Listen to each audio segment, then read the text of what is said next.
Well, hello. Welcome to the show. It's Monday, December the 4th.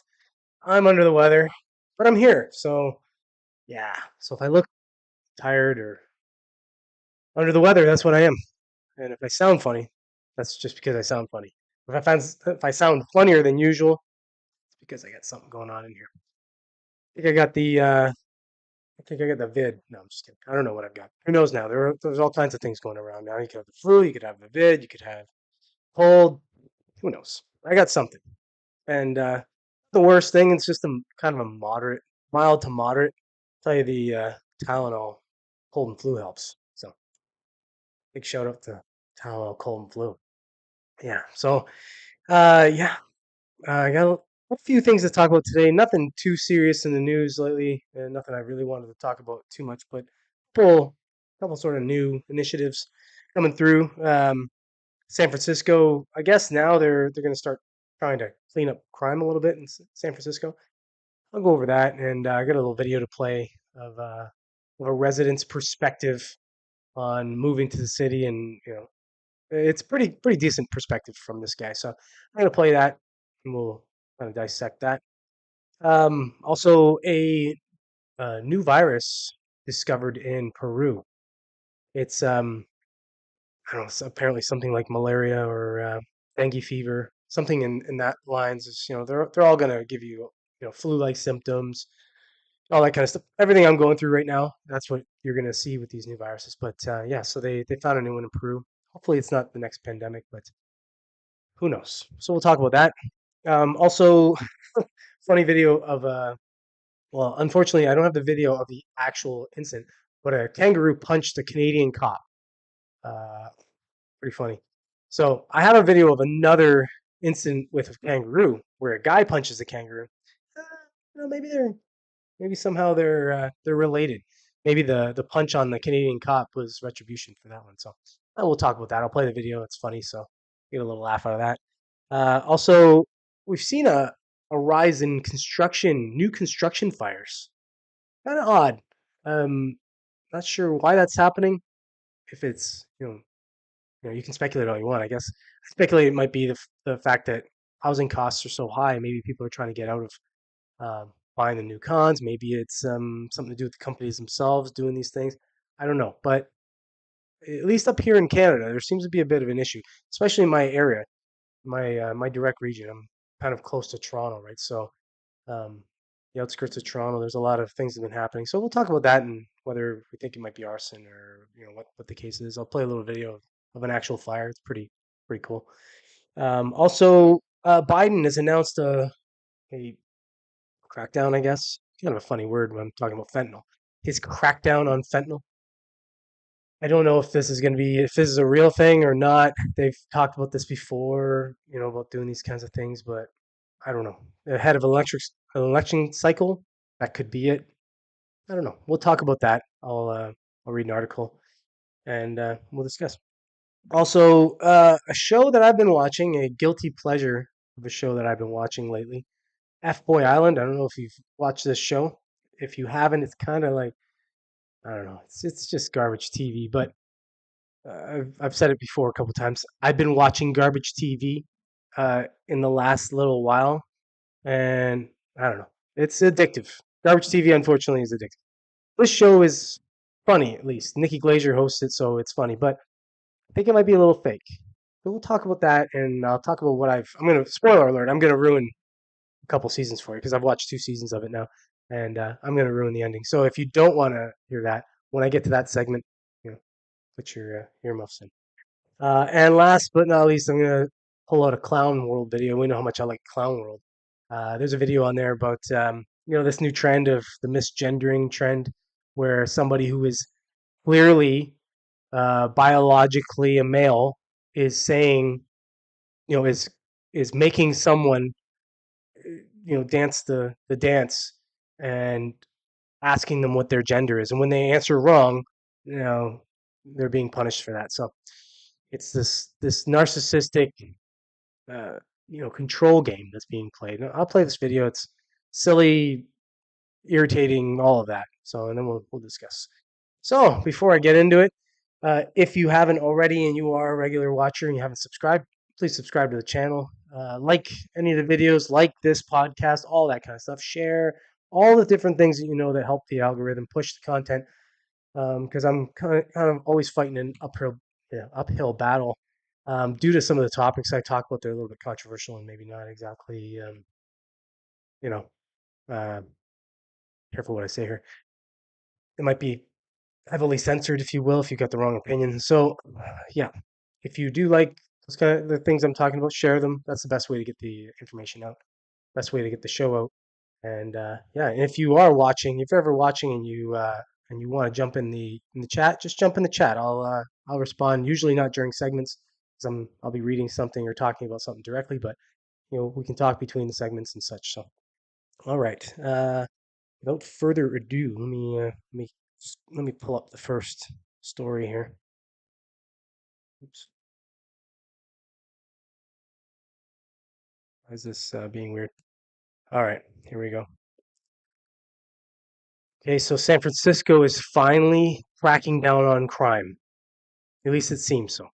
Ever since the Xi Jinping visit to San Francisco and that very quick cleanup, they've it's reverted, but they're trying to push some crime cutting initiatives. So I'm going to read this article. This is by Fox, and so if Fox is sometimes good, sometimes they're bad. I don't know, whatever. This one seems to be pretty all right. I'm gonna read part of this article, and I'm gonna play this video of this dude that he's a software engineer that moved to San Francisco fairly recently, just before the Xi Jinping thing. He has a pretty good take on what's going on there. So let's get on this. So San Francisco has seen a sudden drop in car burglary rates since implementing an aggressive crackdown on thefts in recent weeks through a combination of bait cars, plainclothes officers, and video surveillance. The San Francisco Chronicle reported. City leaders and police officers have seen car burglary rates continue to drop after implementing the policies. Between September 1st and November 26th, the city logged 3,399 smash and grab reports. Wow. That's just reports, right? Because a lot of people don't report when that happens. I used to have it happen to me all the time, and I wouldn't say anything. Why are you going to report it? I mean, so they smash your window and they take a bunch of change out of your center console or whatever they take. You're going to report it? It's a waste of time. They don't do anything about it. Which was a stark contrast to 6,703 documented during the same time period in 2022. This is sick. Look about the time period I just said there. September 1st to November 26th. We're not even 3 months. And last year in 2022, 6,700 reported incidents. Smash and grabs are a good indication of drug users breaking into cars. I had my car broken into one time. It wasn't even broken into. He just opened the door because I was stupid and left it open. And he robbed me of my cell phone and things like that. And I thought he had taken my wallet, but it turns out he had left it. It was in a bag, in a side bag. I didn't know. Cops took it very serious when they thought the wallet was taken. But the minute I discovered the wallet and told them, I didn't hear back from the cops. So these reports, they're largely going to go unnoticed. So let me play this video here. Of this guy. I've kind of queued it up here. So let's. It is a tale of two San Franciscos. Just weeks after the city was clean spotless for President Biden's summit with Chinese President Xi Jinping, it seems to have snapped back with crime, and a record-breaking homeless population back on the streets. A software engineer who just moved into town captured these images and says the reality is even worse. His name is Jeremy Bernier, and he joins me now. Jeremy, good morning to you. You have been posting a lot about this on social media. You are clearly a thoughtful guy. So how would you describe what the Tenderloin district of San Francisco is like? It's a disgrace. So I've been to 50 plus countries and traveled the world. I've never seen anything like this. I mean, I've seen poverty before, but this is like an open air trap house. It's just ground zero of the fentanyl crisis. You've got people literally smoking fentanyl, taking these drugs out on the streets. And of course, you've got the tents and camps while you've got a playground with children playing right nearby. And this is blocks away from the mayor's office. It's just unbelievable to me that a city and country with such immense wealth can have such just blatant poverty and suffering Yeah, right man, out there in the open. it's so true. And we're playing some of the videos you sent us, and it's just so sad. It's hard to find words to I love describe what he it, and maybe says it coming does up take here. somebody like you who's traveled around the world to come into San Francisco and in a very nonpartisan way say that this is wrong. Something It's isn't common working here. sense. It's And common you sense. said Come that on. you tried to visit London Breed, but City Hall was closed that day. If you got a chance to talk to her, what would you say? I would say, I mean, like, what is this? Yeah. This is a disgrace. Look at this. I just cannot believe it. I mean, it's never seen this anywhere in the world. I mean, like, if you can't solve it, then we need to replace leadership to somebody Right else there. who can. But I mean, Perfect. you Well can said. say all the things in the world, tweet whatever, but it's there, it's clear. Everybody here knows that, and I mean, It's so you got to true. fix it. Yeah, it's mind blowing.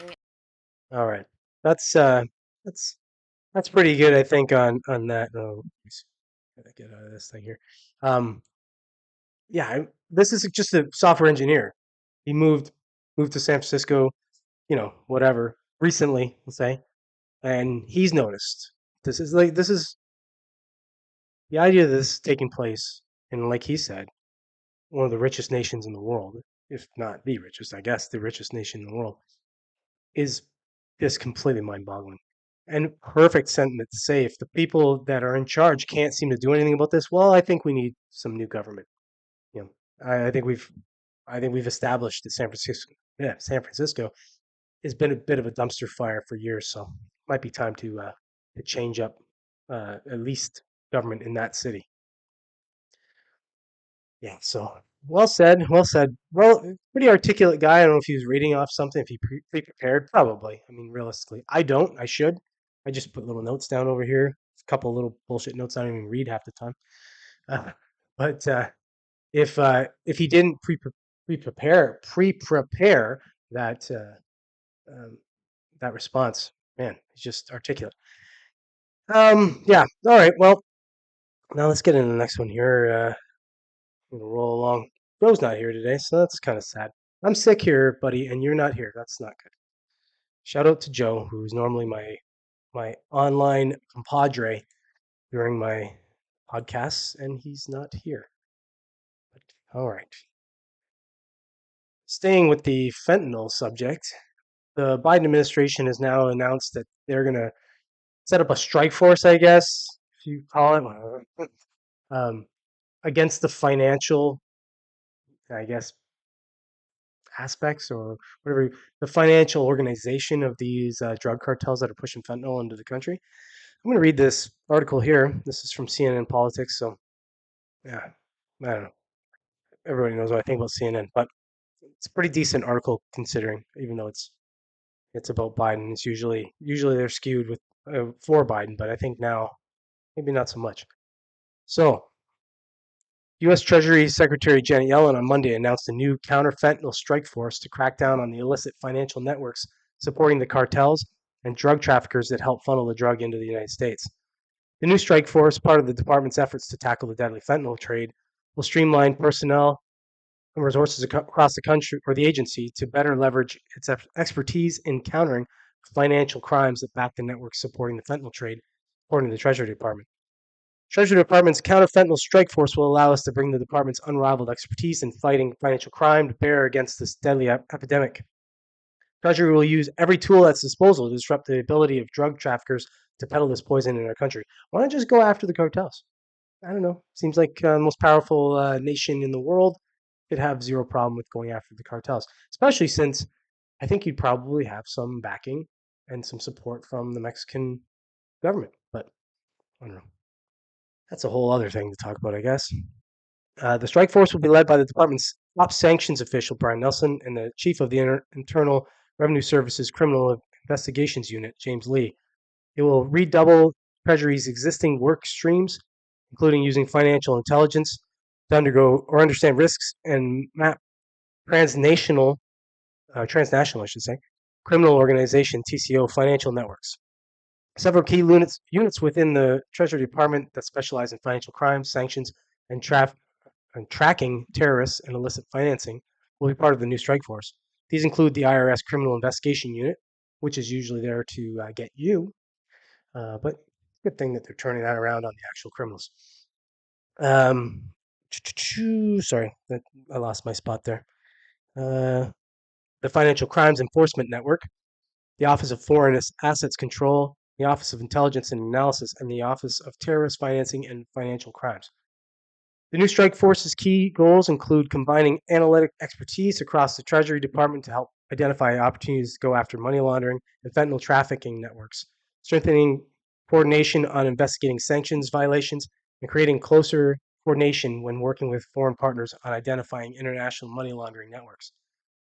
The new initiative comes after the U.S. and China recently reached a deal on curbing fentanyl production, and as the U.S. Treasury Department has taken an increasingly active role in addressing the threat posed by fentanyl.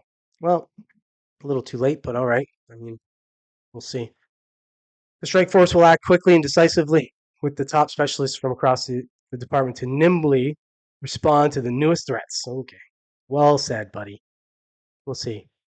Investigators from the Treasury Department can access and share powerful financial data with enforcement bodies such as the Drug Enforcement Agency and the Department of Homeland Security as they work to track and disrupt the fentanyl trade and drug suppliers.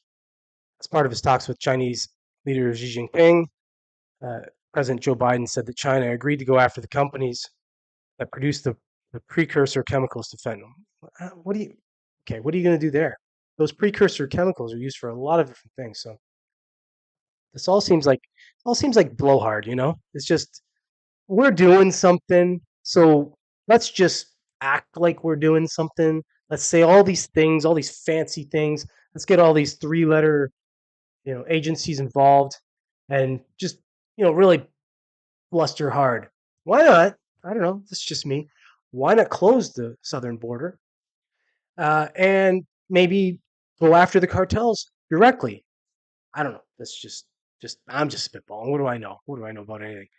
It just seems like common sense to me. But no, let's do all this backhanded baloney that acts like we're doing something when really we're not. It's it's this funny thing about like these problems.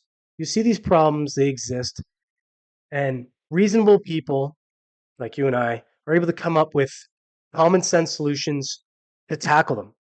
And we don't have all of we don't have all this backing. We don't have all these agencies and all this different thing under our control. We're able to come up with these very easy common sense plans. But these guys seem to it's always this backhanded stuff. It's always like, okay, well, we're gonna do this thing, or we're gonna attack the money, we're gonna do this. Why don't you shut them down? I don't know. Why don't you just go in there and shut? You know where they're producing this shit. Come on. I'm sure the Mexican government knows excuse me exactly where they're producing this shit, and the U.S. government knows exactly what they know. But no, that's not. I have a lot of ideas on why that's not happening. I better not get into them. They'd be conspiracy theories. But anyways, well, I guess whatever. I guess if kudos where kudos is owed, I suppose they're doing something. Maybe I don't know. We'll see. Proof will be in the pudding, I suppose. Oops. All right. Anyways, okay. So let's get on to a heavier thing here. Talk about this new virus I had mentioned. What's that? What did I just hit there? Okay, so there was a man in Peru that was found with a new virus that they had never seen before. Um, Scary stuff when we start getting into these new viruses, and are we creating them? Is it is it some kind of are they genetically being you know maybe not directly created, but by our immune responses to some of these other things they're being created? Anyways, I'm gonna read this article. This is the Daily Mail. Um, Daily Mail is not very good, but let's see what they say. So, never before seen virus sickens man in Peru. 20-year-old left with fever and crippling headaches after catching malaria-like illness. A never before seen virus has made a 20-year-old man sick in Peru. The patient, who has not been identified, went to hospital with symptoms including fever, chills, and muscle and joint pain. It is unclear whether the construction worker ever recovered from his illness, uh, which was described as being like malaria and dengue. But scientists who discovered the pathogen after taking a sample of his blood have warned that the virus is likely circulating in the jungle of central Peru. So if you're going to the jungle of central Peru, be careful. They called for health chiefs to monitor the viruses behind malaria-like symptoms so they can spot emerging infections and protect public health. The virus is a phalobovirus? Phalobovirus? I don't know what the hell, how to say that word. Which can be spread by sandflies, mosquitoes, or ticks. It's always them flipping mosquitoes. Those mosquitoes are public enemy number one. I say we just take flamethrowers and get rid of all the mosquitoes. Couldn't affect the environment in any way. Investigations trigger a high. Sorry, investigation. Infections trigger a high fever, severe headaches, muscle pain, and meningitis. Rift Valley fever is the most well-known illness that phlebovirus can trigger. People who develop this can develop a life-threatening hemorrhagic fever, which causes bleeding from the mouth, eyes, and ears, as well as the internal organs. Oh, it's awful. Imagine that you got a fever and you're like, oh, what's that coming to my eye? It's blood. Ugh. Until now, only 3 phlebovirus. Why do they keep making me say this damn word that I don't even know how to say? The cause of fever have been detected in Peru. Patient showed up at Hospital de la Merced, Chanchamayo, in central Peru in June 2019. His symptoms included headaches, tiredness, sensitivity to light, and loss of appetite. Medics took a blood sample and sent it for lab testing. Researchers at the U.S. Naval Medical Research Unit in Lima analyzed the sample and detected the kangaroo blah blah blah. However, segments of the virus showed differences from the kangaroo virus that could not be explained by a virus mutation, indicating the man was infected with a new virus. Analysis suggested that the pathogen was formed by the kangaroo virus, recombing with a novel strain of the Eukaryote virus. I don't know, whatever. The team, led by research technician Blah, said that findings suggest that a novel Ekarat virus variant is circulating in the jungles of central Peru. I'm going to get hammered in the comments for this, I think. I can't read these virus names and stuff. I apologize. The illness caused by the virus is similar to dengue, malaria, and other tropical infections. They wrote in the journal, Emerging Infectious Diseases. Ongoing surveillance is needed among patients with these symptoms to detect new viruses and protect public health, the researchers warned. They called for ecological studies to find out how widespread the new variant is within the region and spot potential sources of infection. In response to the new virus, health bosses in the UK have echoed calls for patients with a fever-causing illness to be monitored. Yeah. So, new viruses. Fun. I think we're in trouble. I don't know. They just keep popping up. But it's more about the response. If the response is fine, fine. You don't have to worry about it. But if the response is anything like that other response that I shouldn't mention, well, could be a problem. So, I don't know. It just sounds to me like another flu. Flus are around. I got one right now. So, we're just going to have to deal with them. We're just going to live life. Don't make it worse. And don't overreact. All right. On to the next thing here.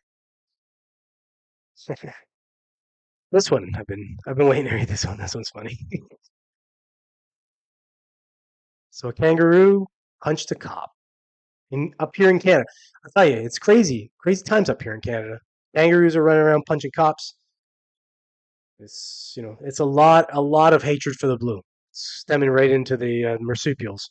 I'm going to read this article and then I'm going to show you a video of another such incident, only reversed. So, escaped kangaroo captured after punching Canadian officer. So a kangaroo that escaped his handlers during transport to a new home was captured on Monday east of Toronto after a weekend in the wild, but not before delivering a punch in the face to one of the police officers who brought her run to an end. That's awesome. Fuck you, copper! Sorry, like kangaroos, they do this. They look like they're flexing all the time. The female kangaroo hopped over her handlers late on Thursday during a rest stop at the Oshawa Zoo and Fun Farm in Ontario. Park supervisor and head keeper Cameron told CBC. Videos emerged on social media on Friday of the marsupial, who was born in captivity, running along roads in Oshawa, a town on Lake Ontario, about 37 miles east of Toronto. I always feel bad when it says that born in captivity. They say that as if it's like a. I think they're saying that to say, oh well, look, we didn't capture this thing. It was born in captivity, so it's not as inhumane. Poor thing. It probably got a taste of freedom. And the minute it saw the cop trying to get it, it just punched him in the face. Or it could be this other thing, which I'll show you. It could be retribution for this other one. But let me continue reading for a second here. Officers on patrol spotted the kangaroo at around 3 a.m. on Monday on a rural property in northern Oshawa. They contacted the kangaroo's handlers and grabbed it by the tail, as instructed. He said the kangaroo punched one of the officers in the face during the capture. Well, you don't grab him by the tail. That's just, I don't know who told him to grab him by the tail. Just don't do that. Get a punch in the face. Learn. Put that in the handbook, boys. It's something that he and his platoon mates will be remembering for the rest of their careers. The kangaroo, which was en route to a zoo in Quebec, received medical treatment and will stay at the Oshawa Zoo for a few days of rest. Gotta, bandage up his hand, her hand, I should say. We're going to keep her here for a little while longer to rest up and make sure she's safe. Okay. So I think this is what I think. I'm gonna play this video. I think it's retribution for this. This was an ex-cop in Australia punching a kangaroo for trying to drown his dog. Here we go. I'm gonna punch your head in. Look at my dog.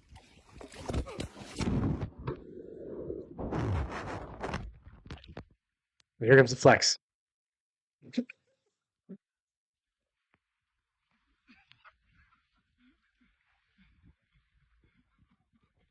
Always like that. Diff. Good punchers. Hachi, not feeling so tough now, are you, dude? Where were you to save him? And you, look, I got freaking mauled. Mm-hmm. He got hammered on that. Yeah, that's what I think it was. I think kangaroos have a global network and they're in touch with each other, so they know what's going on. So this kangaroo over here knew what was going on with kangaroo over there, and the cop punched that kangaroo. And so he said, the first cop I see, or she said, I should say, I keep misgendering the kangaroo. Don't hate me for it. She said, first cop I see, punch in the face, especially if he grabs my tail. Fuck around and grab my tail. You're gonna punch in the face. Hilarious stuff. We're crazy up here in Canada, even the kangaroos. All right, less than through this. We're at 27 minutes, and I'm through. What am I through? Three, four left. Smaller ones. Okay, let's keep going. I got no one to talk to. Nobody's talking to me. I see you. I see you creepy viewers are viewing, but you're not talking. Say hi. Jeez. Oh, wish me well or something. Make me feel better. But whatever. Or just watch and share and like and all that stuff. If you don't want to talk, it's fine. I still appreciate you watching. Okay, let's get on the next one here. So we're having some construction fires, new con fires up here in Canada, up in my neighborhood, in my neck of the woods. Seems to be a lot of them. Not sure what's happening, why it's happening, but it's happening. I'm going to read this article and play this video here from CBC News. CBC News is I should say, I think it's CTV News, is one of our garbage networks up here. Government sort of run, people funded. But here we go. Okay, so let me read this article a little bit and I'll play that video. So new video has surfaced showing a massive fire that destroyed 3 under construction homes in Burlington on Monday morning and damaged 2 others. The blaze broke out just after 4 a.m. on Loudy Road near Dundas Street West and Walker's Line. The footage obtained by CTV News Toronto was taken from a neighboring home that was perilously close to the blaze. It shows 3 of the homes fully engulfed in flames as firefighters battled the blaze from a defensive position. The news release issued on Monday afternoon, police said that the fire is believed to be suspicious. Of course, they're always believed to be kind of suspicious. But sometimes these are caused by, you know, plumbing, where you know, guys are doing plumbing with copper and they're heating it up, and they, a lot of the guys don't use burn protecting covers behind, and it ends up, you know, burning in behind, and then that turns in, it starts to ember, and turns into a fire. That's not as common, but there's some other issues too. But most of them seem to be some type of arson. Police added another blaze in the same address on December 2nd, so just 2 days before, has also been classified as suspicious. Police are asking witnesses to come forward, along with anyone who observed suspicious activity or who have a dash cam footage of the area of Walker's Line and Dundas Street, or near the Go Stop 407 carpool lot just west of that intersection. According to Burlington Fire Chief Dan Vanderlely, two homes on either side of the blaze were occupied and crews were able to safely evacuate residents inside. Those homes remain unaffected, according to crews. The Monday morning fire marks the third time in recent weeks that Burlington Fire has responded to calls on Lowdy Road. In two prior incidents, the one on Saturday and one about 2 months ago, crews were called to the area for structure fires. So they're investigating. Um, half the problem with these new cons is they're so close to each other. If you bought a new con in the last 20 years, you see that sometimes there's barely 4 or 5 feet between them. It's unbelievable how close they are to each other. So fire can easily candle over to the next adjacent property. These ones don't seem like they're as close, but still, you get a hot enough fire, it's just going to blow over to it. I'm going to play this video here. It's kind of cool. I mean, it's cool that nobody got hurt. Cool because it's a pretty neat fire. Here it goes. Look at this. Boom, boom, just gone. And that third one. At this point, I don't know why they're worried about that middle one there. I don't know why they're not just aiming their hoses at the third one, because these two are gone. So let those go. Aim your hose at the third one there, and save it as much as you can. But I don't know. I'm not a firefighter, so I don't know what the actual reasoning behind that is. But look, see, this is what I'm talking about. Look at this. How do you get between that? 3 meters. This is ridiculous. Look at the roofs; they're almost touching. How is this code? How is that allowed? I don't get it. Yeah. So, anyways, let's get out of this. Brutal, brutal stuff. Could it be insurance stuff? Could it be, I don't know, builders getting in over their head? I don't know. This could just be, some idiots doing arson. They see new cons. Maybe, it could be some asshats that are jealous of people getting to buy new homes, and they're like, fuck these people. I'm going to burn it. I don't know. But something's happening. It's happening quite often, especially in this area. Like I said, 3 incidents in the last 2 months. That's not, that seems suspicious. So at least they're investigating. I don't know, but hopefully this kind of shit stops or they figure out what's going on. And if it is insurance claims and things of that nature, well, I don't know how you get to the bottom of that, because that's just been going on since insurance has been a thing. All right. Here we go. Let's go on to the next thing here. And now what am I here?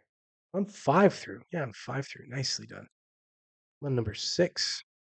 Ooh, man, I can plug through these when Joe's not distracting me, or Gizzo, or Artie, or anybody else. Okay. So F-Boy Island, if you've been watching this show or you know about it, I'm sure you probably have heard about it. It's pretty gotten pretty popular. I think they're on like season 4 or 5, something like that. Used to be on HBO Max. Now it's on, I don't even know. It's on a different HBO Max. I think canceled and it was picked up by someone else. Anyways, I've been binge watching this for the last little while. If you watch the podcast, I watch a lot of garbage TV with my girlfriend. She watches it and makes me watch it. She makes my eyes focus on it, and so I do. Anyways, this is the new ones I've been watching. These F Boy Islands. It's funny, and Nikki Glazer hosts it, and she's funny. She's one of the handful of female comics I actually think is funny when she's not talking just incessantly about her vagina. But I'm going to read this here. This is this little article here. Uh, is it scripted or is it real? FYI, I tend to think it's scripted. This article is going to say different. And then I'm just going to talk a little bit. I'm going to blow it for you. If it's spoiler alert, if you haven't watched the show and you want to watch the show, this would be the time to mute me or whatever. Maybe not yet. I'll let you know. I'll let you know exactly when to mute me. For now, just keep watching and don't worry about it. Okay. You ever wondered whether F boys can reform themselves with time? HBO Max's F Boy Island used to be or HBO Max's, not anymore. Is a show to follow. As the title suggests, the series borrows its name from the colloquial slang "fuckboy," presents itself as a dating reality show with an exciting twist. It follows three single women who are out to find their perfect partners from a group of 26 male contestants. However, unbeknown to the women, half of the suitors are nice guys, while the other half are F-boys, competing just for the prize money. Ultimately, the show takes the form of a social experiment that tests if love can make F-boys change their ways, even when they are tempted by cold hard cash. Being a dating reality show, F-Boy Island serves up a healthy helping of steamy romance and high-octane drama. Okay. So ever since its inception, F-Boy Island has been touted as an unscripted series, and we see no reason to believe otherwise. However, viewers must keep in mind that during post-production, reality show producers often love to change the narrative in order to make the most dramatic bits stand out to the audience. That being said, F-Boy Island checks all the boxes of an unscripted TV show, as it promises that whatever we see on the TV screens is pretty genuine. Remaining true to its roots as an unscripted dating series, F-Boy Island shines as an authentic light. Whatever. Here's. All right. Let's see. That's enough of that fluff article. I'm just going to give you a very quick synopsis of the show. So this show, it's like 26 guys, 3 girls, and 13 of the guys are self-proclaimed F-boys, and 13 are nice guys. The nice guys, if they've pre-proclaimed themselves as nice guys, they have to, if they win, they have to split the money. It's 100,000 to the winning, like to all 3 winning couples. Now, so they have to split it. The F boys, if they get through, and by the way, by the end, near the end of the show, the girls know who the F boys are and who the nice guys are. So that's what makes it even funnier because they're picking F boys sometimes. Anyways, so by the end of the show, if an F boy gets picked, he can choose to take the money all to himself and forego the relationship, or split it. Like it's his choice. The money's his, basically. This is where it gets stupid to me. So season 1, again, here's the spoiler alert. Okay, so now if you haven't watched this and you plan on watching it, this would be the time to mute me. Anyways, the end of season 1, the what was it? One guy was picked that was a nice guy, and I think the 2 other guys were both F boys, and the nice guy, of course, split. The other F boy split, and the third F boy decided to be a scumbag and keep the money. Right? Funny and awful, all that at once. But uh, after he decides to keep the money, Nikki Glazer comes through and is like, "Oh, we shouldn't reward F boys through that, blah blah blah." So what we're gonna do is we're gonna give the 100,000 to charity, a charity in the girls choosing. So the guy got nothing. Stupid, because that's not the show. The show was supposed to be that he was able to be a dick and take the money. So, anyways, whatever, they did that. So okay, we'll live with that. Season 2, we get to the end. There are was it 2 or 3? Was it a nice guy? I think it was one nice guy and 2 F boys chosen, and I think so, or it could have been 2 nice guys and an F boy. I don't remember exactly, but the first 2, cool, split it up. Everybody's happy. The third one, and this is the caveat of this show, they decided in season 2 they were going to make the girls be able to keep the money if they wanted to, so they could choose to be the F girl essentially.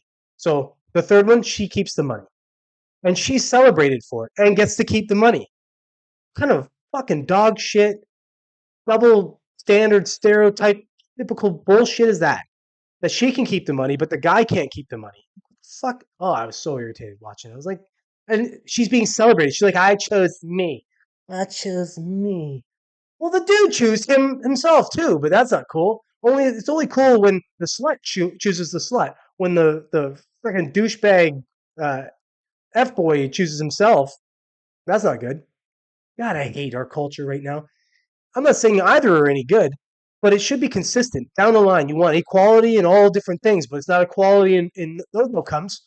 the girl gets to keep the money and celebrate it, and this guy gets to not keep the money and ostracized. What a joke. These kinds of shows are cancers on our society. It's funny. And I watch it.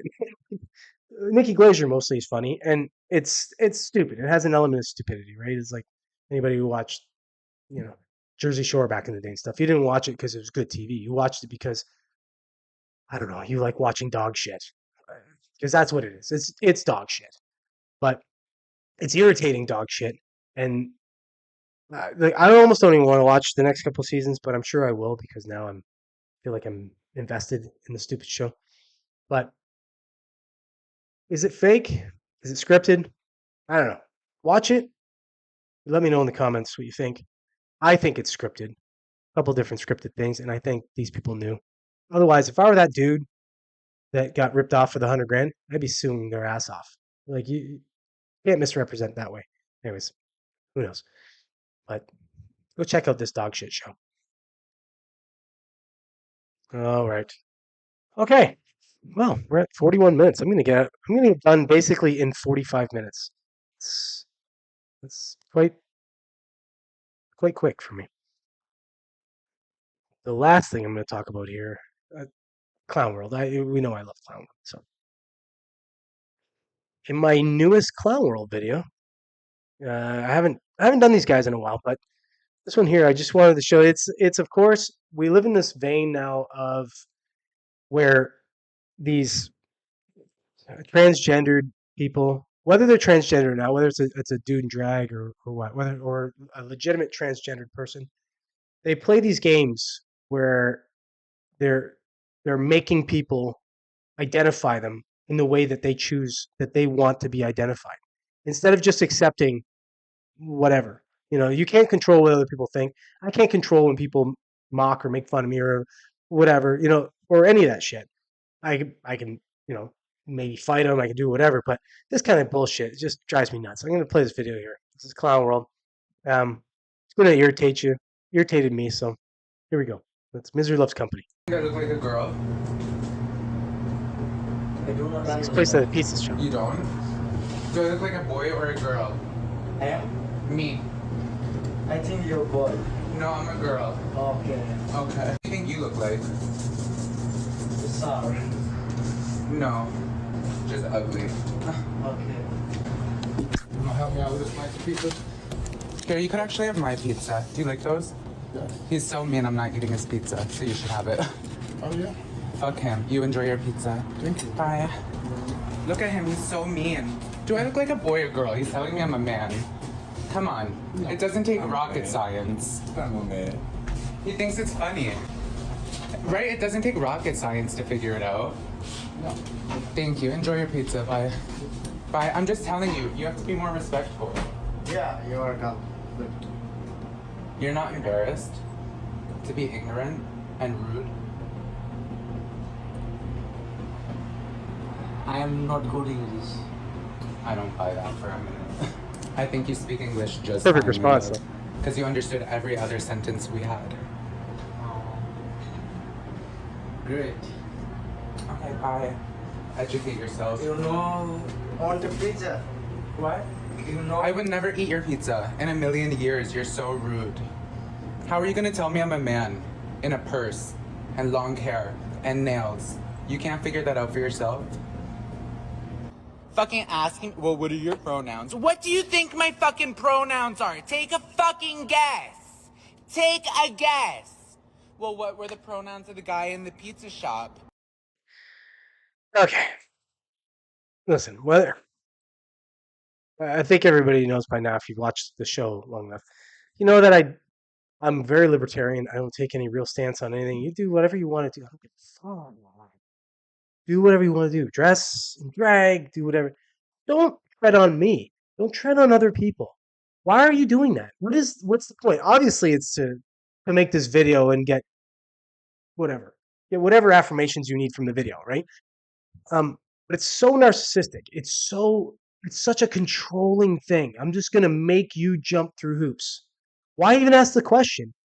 If Buddy said, here you go, sir, and that bothered you, or whatever, say, oh, and either take it and just shut the fuck up, or just go, I'm a woman, and just walk away or whatever, right? Had he been like belligerently a jerk, the pizza guy, I mean, then sure, okay, whatever. Then go back at him or whatever. But it's this setup. It's the setup that drives me nuts.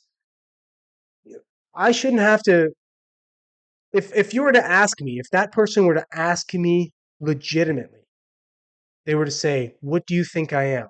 I would say, "I think you look like you're trying to be a woman, but you are clearly a man, or were a man, or whatever. You're in transition."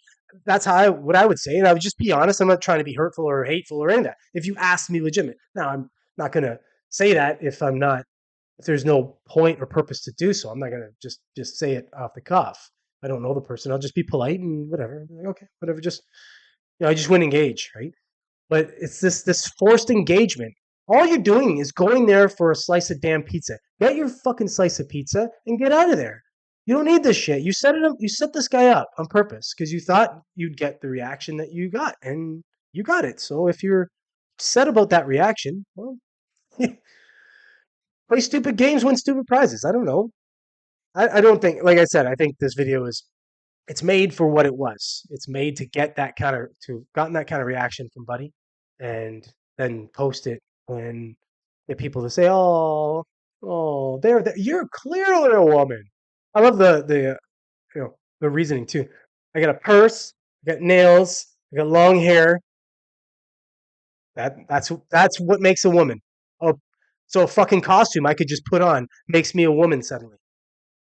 Like, okay, whatever, whatever. Teach your own, I guess. But I just hate these assholes that want to do this to to make somebody else appear to be a piece of shit when really I think they're the ones that are the piece of shit. Okay, that's it, man. 47 minutes. That's like what are we at? 13 minutes before Tim Pool starts. So if you're watching this show, you might be the type to watch Tim Pool. So you've got enough time to go and watch him. If you haven't so far and you like the podcast, hit the like, subscribe to the podcast, share it with your friends, share it with everybody. I don't care. Share it with everybody, anybody. I don't care if you see somebody on the street, be like, hey, check this podcast out. Share it from the rooftops. I need the help. I've been channel's been slow growth over the last little while, and again, like I said, I think some of the topics I talk about, like the last one, probably aren't doing me any good. So if you like these topics, you gotta share because YouTube algorithm is rough on me. Otherwise, I'm just gonna have to talk about rainbows and whatever else, fairy tales and la la, all the all the nice stuff. I'm gonna turn into a children's channel. I'll wear some. I'll dress in drag and I'll read stories. Okay. All right. Well, if you did watch, I see some of the viewers have dropped off now, so you've probably left by now. If you were watching, thanks for watching. Uh, check out the videos. Like I said, every day, 5 o'clock, I drop a new video. I've got 7 segments this time, so there'll be one all the way from tomorrow through next Monday. And like, share, all that kind of stuff with those. And catch me for the live podcast at 7 o'clock on Mondays. Next Monday, I'll be around if I'm feeling at least as good as I am now or better. Otherwise, I won't. And yeah, I'll see you then. Thanks for watching.